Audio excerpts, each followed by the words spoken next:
In this video, I will show you how to translate your Shopify store into different languages. This is a powerful way to improve accessibility, reach a wider audience, and give your customers a better shopping experience in their native language. So let's go step by step. First, log in to your Shopify admin panel and go to Settings at the bottom left corner. Inside Settings, look for the Languages option and click on it. This is where you can manage all the languages available on your store. Once you're inside, click on Add Language.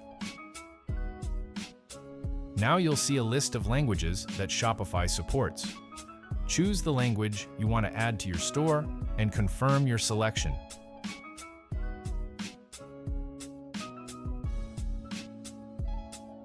After adding the language, Shopify may prompt you to use the Translate and Adapt app. If you don't already have it installed, Shopify will guide you to install it. And this app helps you translate your store easily without manually editing everything. After the app is ready, open it and select the store you want to translate if you have multiple stores. Then click on Translate. You will now see the option to use Auto Translate.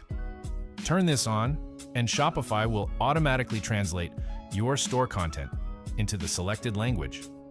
This includes product titles, descriptions, buttons, and other store elements. Once the translation process starts, give it some time to complete. You can monitor the progress inside the app. After everything is translated, review the content to make sure it looks accurate, and then click Publish to make the new language live on your store. Finally, don't forget to save your changes. Now your Shopify store is available in multiple languages, making it easier for customers from different regions to browse and shop comfortably. So, that's pretty much it. That's how you translate your Shopify store into different languages. I hope you found this video helpful, and for more Shopify tutorials, please subscribe to my channel.